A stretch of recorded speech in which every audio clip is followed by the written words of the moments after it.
My name is George Danson Jr. I'm the commander here at Grease Post 468, and nice turnout. Thank you. Thank you very much for everyone coming down for this important press conference we're going to hold today.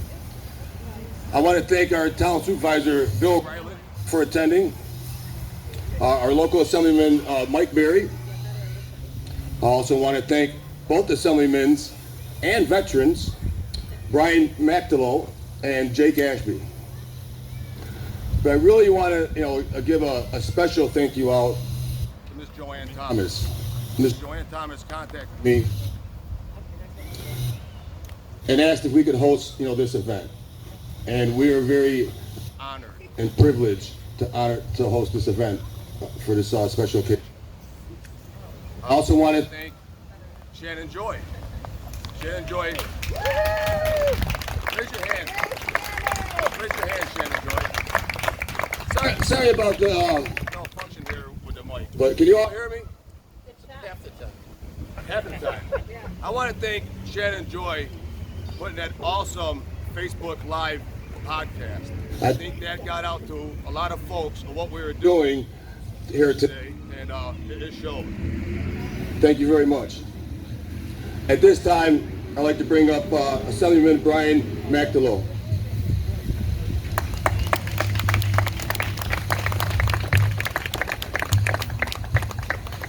Well, good morning, everyone. I'm Assemblyman Brian McDelow. I'm from the 130th Assembly District, which encompasses Wayne, Cayuga, and Oswego counties. First of all, I want to welcome everyone this morning to American Legion Post 468. Thank you for hosting this. Thank you. Thank you for the turnout here. This is remarkable. This is a remarkable turnout for those family members that are in these nursing homes and facilities. Members of the media, my fellow assembly members, local elected officials, and members of the American Legion Post 468.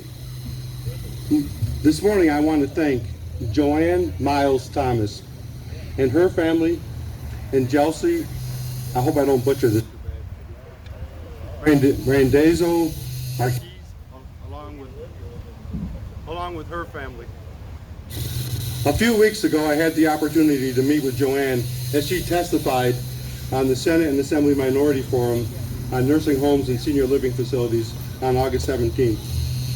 That day, as we all listened to many individuals that gave testimony on behalf of their loved ones.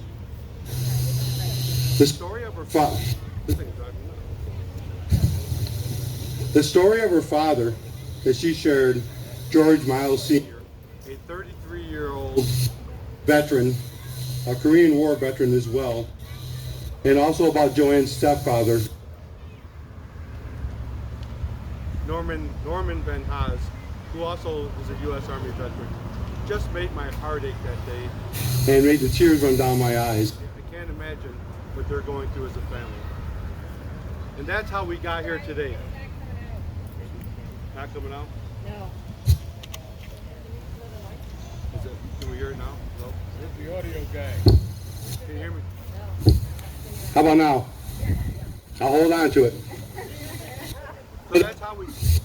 So that's how we got here today, September 2nd, September. Labor Day weekend is upon us. Many of our families will be together, toasting and celebrating the end of summer, having picnics with one another, and getting together to get ready for fall. Yeah, we hope. Yes. But these two families that are going to speak in a few minutes, they are not going to have that opportunity. They won't be able to sit with their loved ones, touch them, or even give them a simple hug. And they've not been able to do so for 6 months now. Unbelievable, 6 months. Can you imagine if your son, daughter, father, brother, sister, uncle, aunt, you were not allowed to see them or touch them for 6 months? Not right. Absolutely not right. I'll get to that, sir.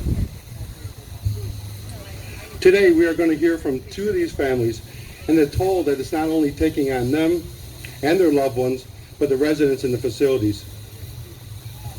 We are asking our governor to do the right thing for these families, as well as many others across the state, to open up these facilities for visitation, and please do it now, Governor. Yes.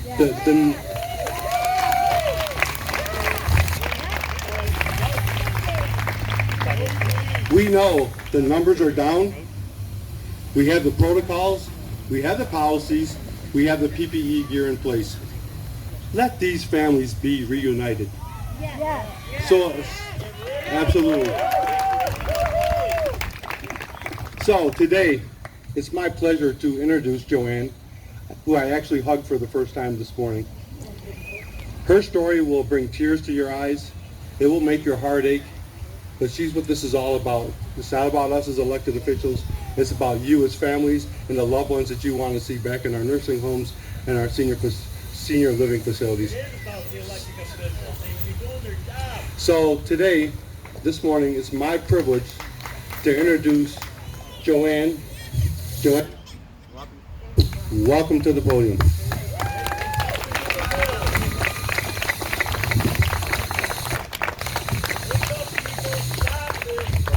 So today I was going to write down a thank you, but my father and my stepfather and my mother taught us when you thank people, you don't write it on paper, you do it from the heart.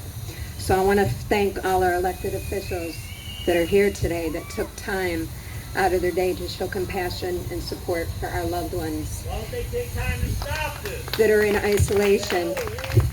So I want to do a special thank you to Brian McBelow for listening to my testimony, and not just listening to it, but taking it to heart and doing something about it.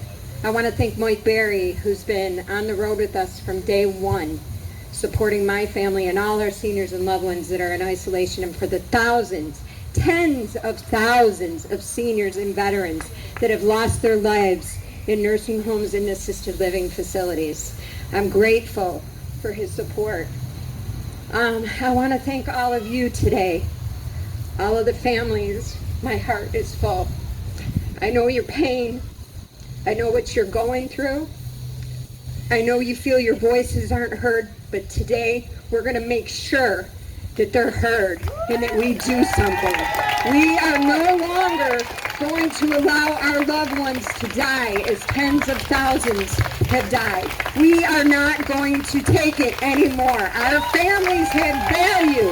Their lives matter. They matter. Our elected officials, our media, Governor Cuomo, Michael Mendoza, Robert Duffy, Kathy Hochul, who are on the COVID task force. Where are they? Our parents are still in isolation. They say they listen to the experts. The experts, what do they say about isolation? Isolation kills. COVID just doesn't kill. Isolation kills. And they're killing our parents. So I'm proud today to introduce you to my father and my stepfather, George Miles Sr. and Norman Vanis. They wanted desperately to be here today with us, but they are not allowed to leave their home, and we are not allowed to enter. Their home is an assisted living facility here in Greece that has become nothing but a prison to my parents, our veterans, and all our precious seniors. Let me tell you a little bit about these two men.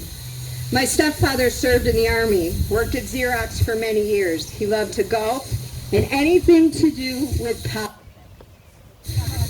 Go figure. He ran many campaigns and taught us everything we know about politics and politicians. His motto was, fight for those who fight for you, and so he did. We were often on the campaign trail with my stepfather and saw many get elected. Those were the good old days of campaigning. Our stepfather, who struggles with vascular dementia, has found a way to retain those precious memories of campaigning.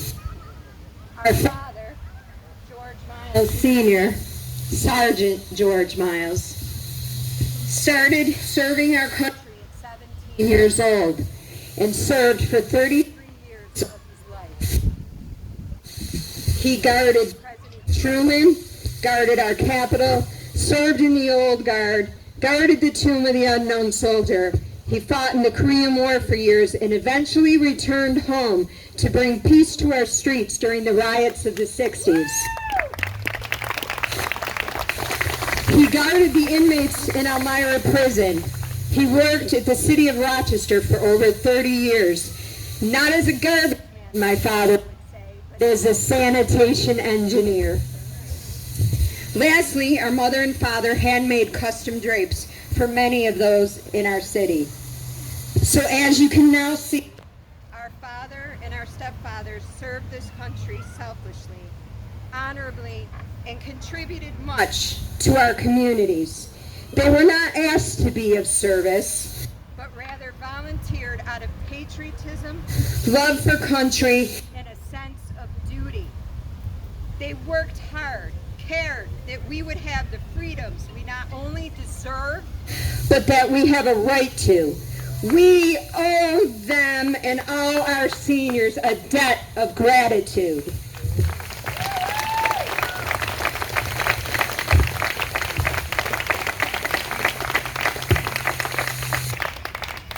On March 8th, their home became their prison. This is the day our family and many families' nightmare began. We were informed by email that their home would no longer allow families to visit or for us to take our loved ones out. We knew at that time our precious seniors were now at the mercy of too many evils.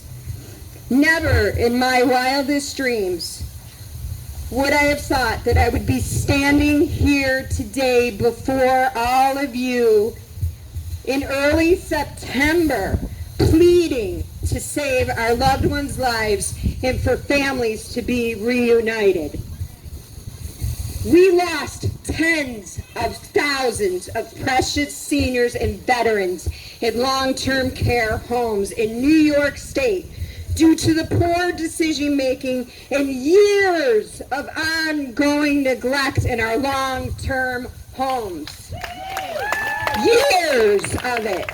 Families have been fighting for years for our politicians, our governor, New York State Department of Health, Howard Zucker, to listen to families telling them complaints to the Department of Health that our families are being neglected in our facilities. We, the families of seniors and veterans in long-term homes, are demanding today to our governor, to Howard Zucker, Robert Duffy, Adam Bello, Kathy Hochul, we are demanding that the 28-day quarantine imposed on long-term homes be changed immediately to 14 days.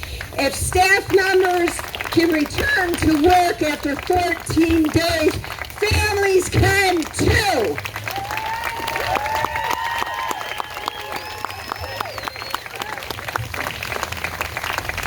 We are demanding that families be immediately allowed to designate at least one family member as essential or a compassionate caregiver.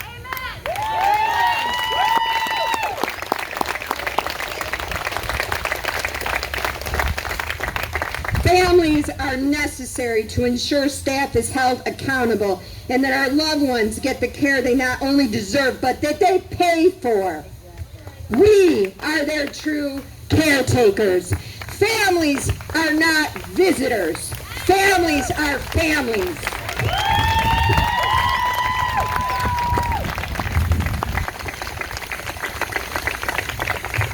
We are demanding that a task force be put in place as it has successfully in Florida by Governor DeSantis to address the concerns in long-term homes. This task force must include family members. Families like ours are in these homes daily, and we know what transpires in them. We are the experts, and we know how we can better serve our loved ones, not only during a pandemic, but all the days of their lives.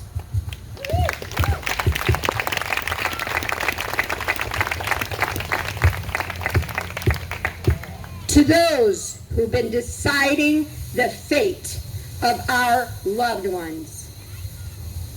Governor Cuomo, Howard Zucker, Adam Bello, Kathy Hochul, Robert Duffy, Mike Mendoza. We want you to know our loved ones did not sign over their civil and human rights when the decision was made to enter a long-term care facility. They did not.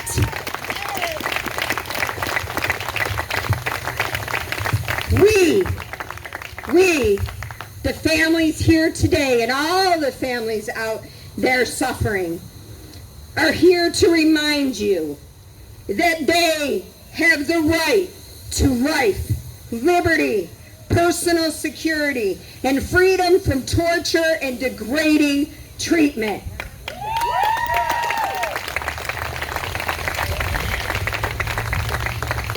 Governor Cuomo, our family members are not animals in a zoo to be put on display in windows.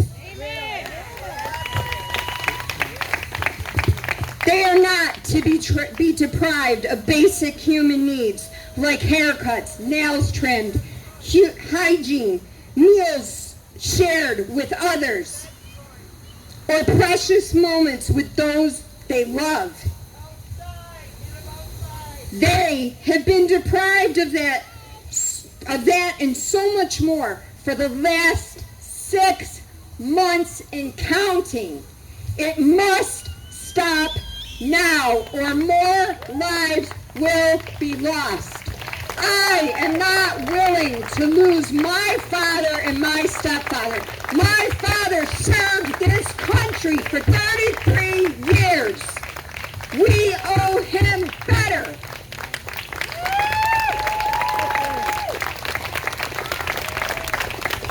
Lastly, we cannot bring back the thousands, tens of thousands of seniors and veterans that were taken from us unnecessarily. And those families are grieving, and we owe them support as well.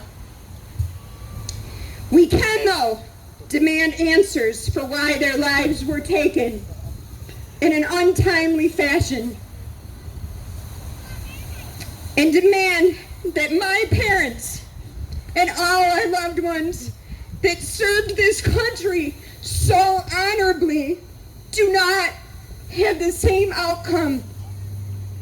They sacrificed much for us, and we owe them better than a death from COVID or isolation.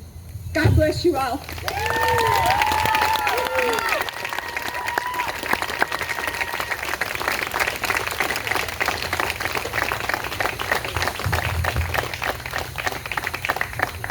Joanne, thank you for that testimony. Thank you for that heartfelt message. Thank you. Next up, we have the opportunity to hear from another family member on what she's facing and what her family's facing. So, Chelsea, would you mind coming up?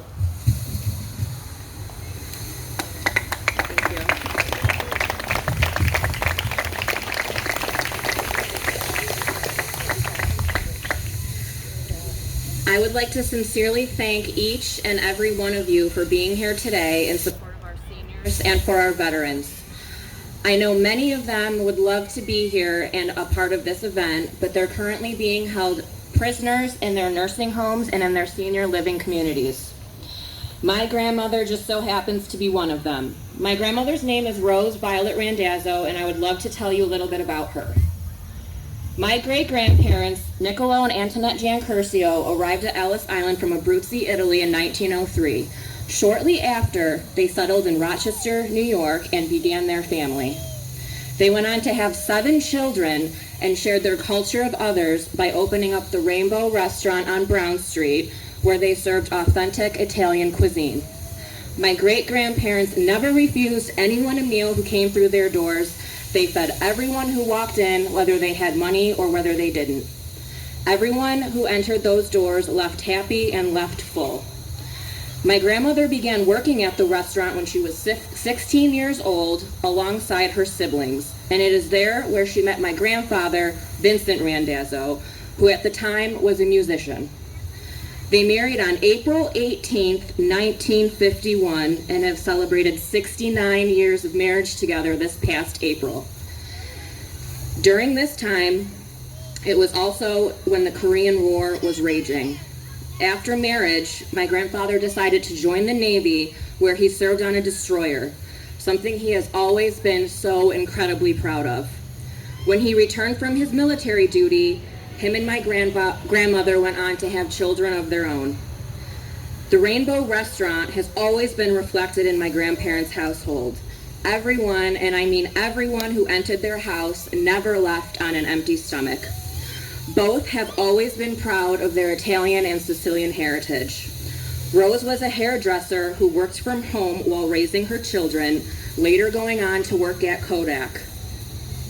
Vincent always worked multiple jobs to support his family, one of them being of the director of the City of Rochester Water Bureau. To this day, they both remain our family's backbone.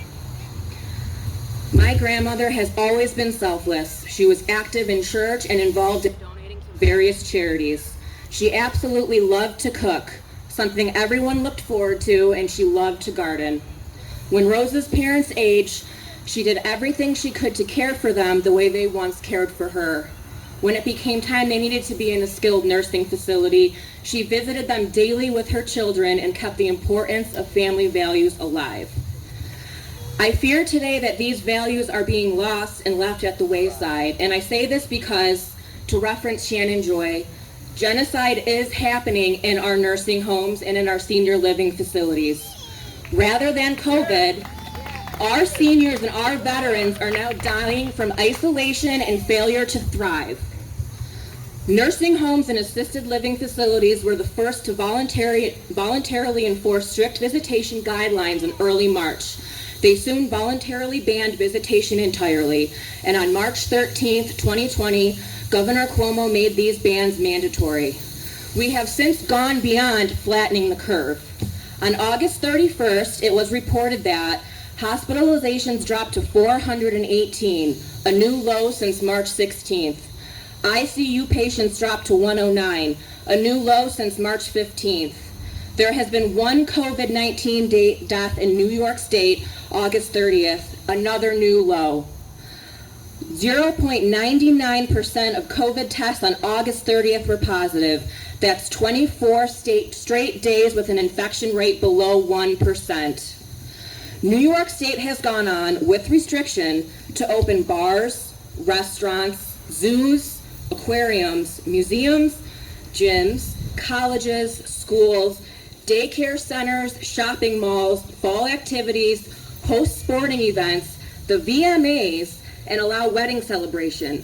Virtually everything except lifting unrealistic and nearly impossibly to be met restrictions on senior living facilities and nursing homes. September 13th is just 10 days away. September 13th will mark 6 months our seniors and our veterans have been in isolation. That means 6 months of eating meals alone in rooms or 6 feet apart in dining halls. 6 months of limited activities to stay occupied. 6 months of being unable to leave the facility with the exception of a doctor's appointment or office visit. 6 months of not receiving haircuts or being properly groomed. Simple luxuries we take for granted, our seniors and our veterans are being deprived of. This is beyond neglect. This is inhumane. Although not in the area of nursing homes and senior living facilities, there's been numerous studies conducted of isolation in patients. One of these studies, researchers examined patient psychology and behavior, and the results included high scores of depression, anxiety, hostility, and high reports of fear and loneliness. These conditions are exactly what leads to failure to thrive, and it's happening right now to our seniors and our veterans. Since our seniors have been in isolation, Residents with dementia have increased. Residents with pre-existing dementia and Alzheimer's have worsened. Anxiety and depression medications prescriptions have significantly increased. Residents have lost their appetite and refuse to eat their meals, and they've become on the brink of suicide. This cruelty needs to end now. We are demanding that the current restrictions in place be made more lenient.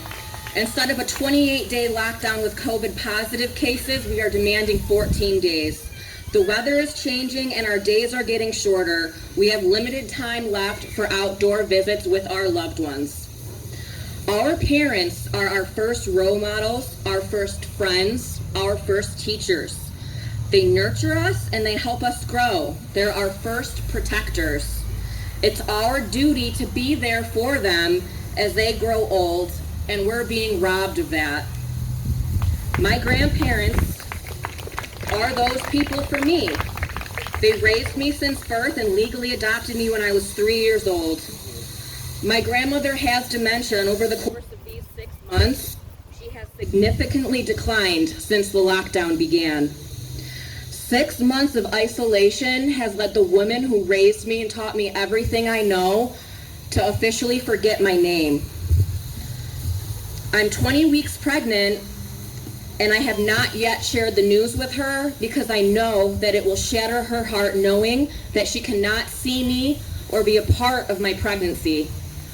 Although we can't be together, I still want to do everything in my power to protect her in her fragile state at all costs.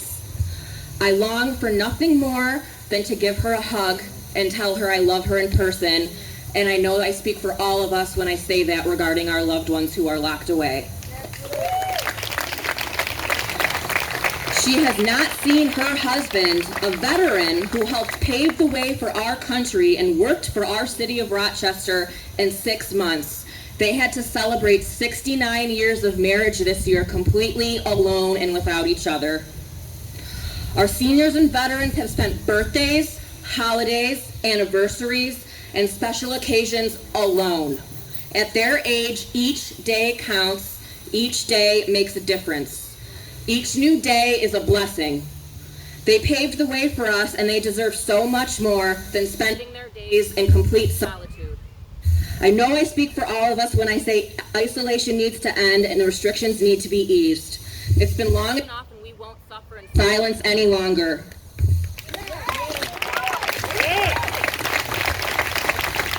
Thank you again for all of you for being here today. I know everyone had special stories and important stories that they would like to share. I also want to thank all of the elected officials that are here today that have been advocating for us and taking the time to do so, especially Brian McElroy, who helped organize this event. Thank you so much.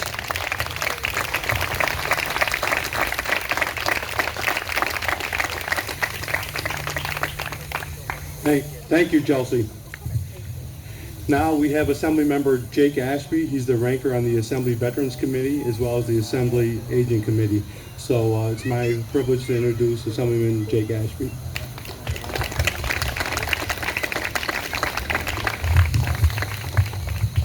Can everyone hear me? All right. Well, thank you all for coming out here today. This is vital to getting through this. And, you know, I can tell you, my mother spent nearly 20 years working in a nursing home as an LPN. And as a child, I would go in there, and it didn't take long for me to learn the importance of family coming in and showing support. And as an occupational therapist, working in nursing homes around this country, I can tell you that it's vital for recovery.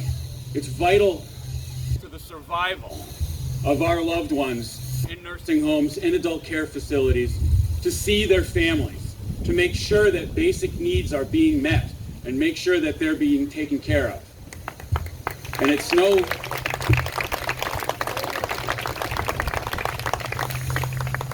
it's unconscionable that our governor and this administration has neglected our greatest generation and walked away from these families.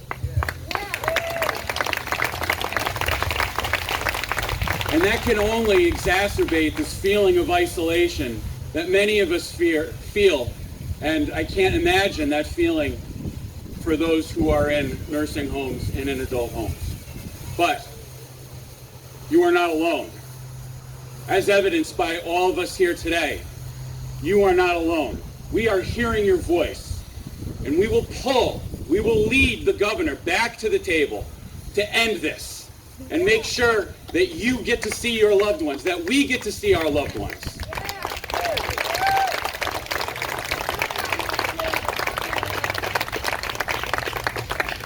And as a combat veteran, I want to tell veterans and their families, you are not forgotten. You are not forgotten. And on that note, I know you didn't come out here to hear me speak today. It's the families, it's the loved ones here who are advocating, who we're all here for today. But on that note, I'd like to bring up Commander Datson. Thank you.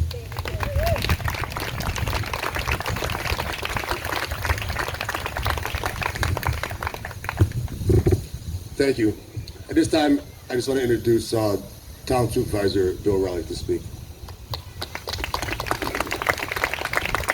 Thank you, George. Thank you, Commander. I want to thank the assembly members that are here today. And having been a former member, I know the difference they can make. And raising their voice, along with all of yours, will make a difference. United as we are on this issue is the way to get results. And looking at the size of the crowd today and the people that are here, there's no doubt we will get results. We need to get results. There's no other option.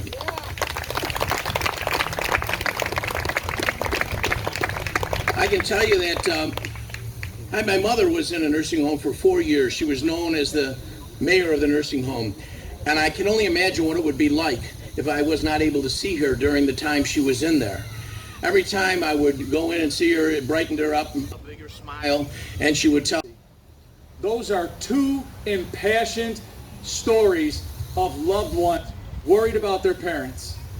Everyone out here has that story. I see these pictures. You're a story. You're a family. You represent someone that is suffering. These are the people that we need to help.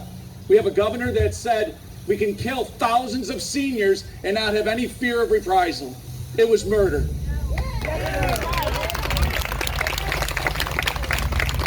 Knowingly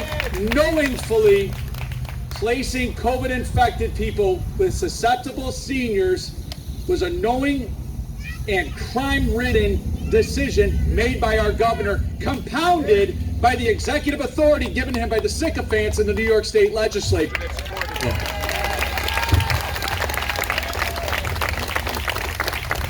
I have heard Joanne's story from day one. She reached out, and when you hear that story, how do you not say, I want to help? Her story is so much like the others that we see out here today. We want to help. Assemblyman Mantolo, I thank you.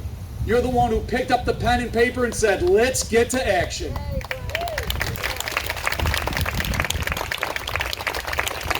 Others have sat on the sidelines waiting for it to pass. It's not going to pass. The only thing that's going to pass are our seniors passing away in these facilities if we don't do something now.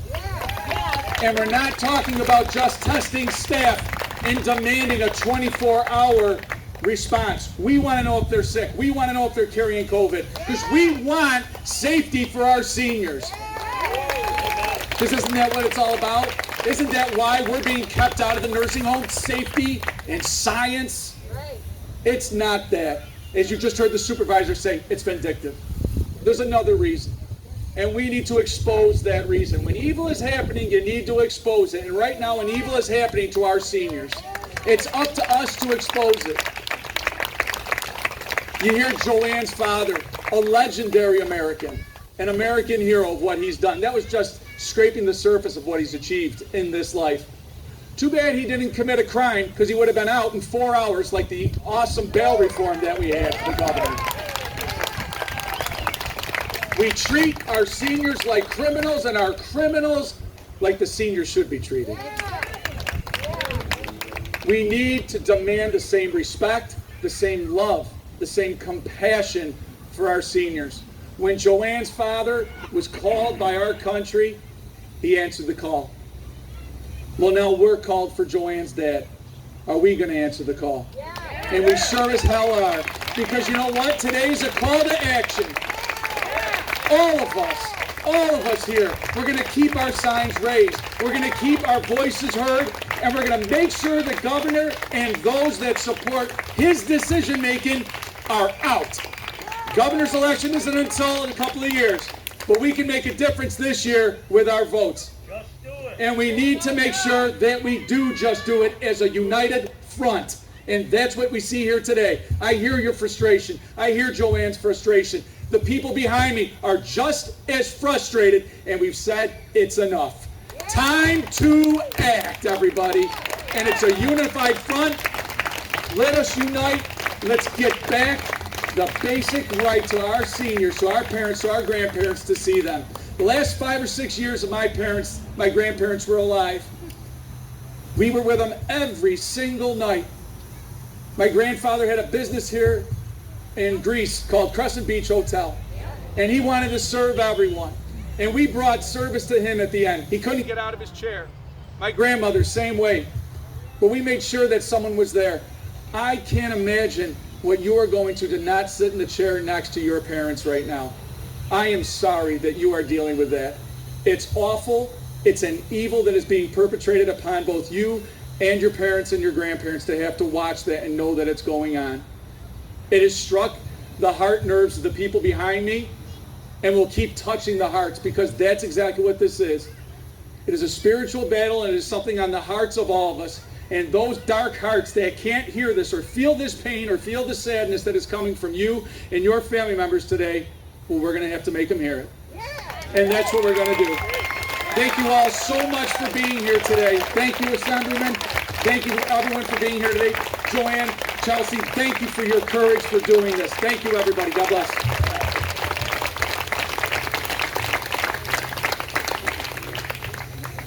Thank you, Mike.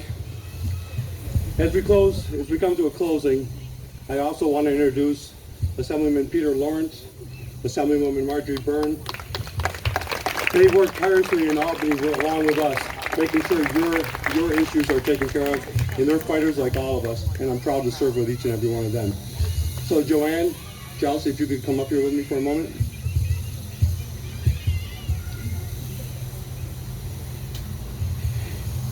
I want to thank the both of you for the courage and the ability to get your words out there. And may we continue that courage and continue that fight to represent these two, as well as each and every one of you that are here today. You have families, you have loved ones. This is what we're here for. We, as Assembly members, work for you. It's our job to do that. So in closing, Governor. Thank you. Governor, not 28 days, not 14 days, not one day, but today.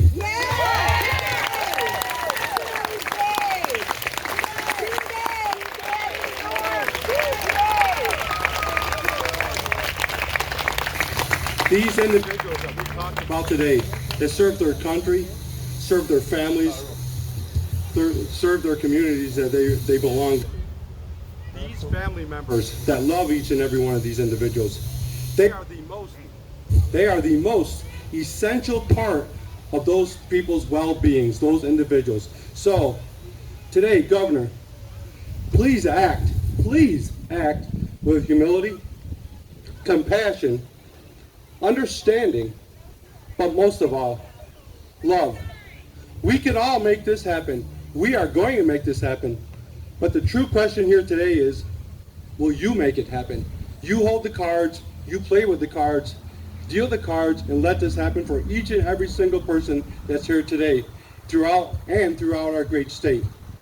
You, each and every one of you, the posters, the testimonies, and the words that were spoken here today, you are each and all on my heart. And I'm going to ask God to bless each and every one of your families. Each and every one of you, I don't know you, but I will pray for each and every one of you as a group today and for the next several days until the governor makes the change. So again, thank you for allowing us to be here today. I'm sure we will all be standing around and we can open this up for questions. If anyone has questions to myself or anybody here, please do so now. Thank you. Yes, ma'am. I want to tell the people I 95-year-old mother in a nursing home. I'm battling cancer. And last winter, I sat outside her window 3 times a day in 30 degrees weather. I'm a hospice nurse, and I've taken care of people for 50 years, dedicated my whole life to them. I've worked the last 35 years, 7 days a week, no days off, no vacation, and taking care of the dying, and I had to sit outside in the cold. I ended up in the hospital myself because I don't drink water when I'm sitting out there because there's no bathroom facilities outside. So I ended up dehydrated, and I'm not going to let my mother die alone. It's like they think... Ma'am, thank you for those words. Nobody listens to No, The governor was in Canada last week with the Sands brothers at their beautiful home on Canada Lake, enjoying the lake, and my mother can't enjoy a simple ride. I used to go in there every day from 1:30 to 8 o'clock at night and do her care for her. Because there's not enough aides. There's one aide for 35 patients. And my mother has to wait an hour and a half to go to the bathroom, and she does it herself. She can't even walk, and she falls and gets hurt. Now they're thinking of putting an LPN in a nurse manager position, and I'm sure that's an RN position. They hire people that aren't even qualified and stuff. We got to do more than let us in. We got to make sure they got the right people in the right position taking care of our loved ones. I want to be in there because I can't take care of my mother 24 hours a day. I'm so sorry, ma'am, and thank you for your words. We have the group here, the group behind us, the group in front of us. We're here to make this happen, and we're going to continue to fight for each and every day, each and every person that's here, and each and every family. Again, thank you, and I'm so sorry, ma'am. I've been praying, but nobody's listening. Senior forum and several and she does it every day. That's right. We're in this country with walls. Thank you, Stand sir. up to him.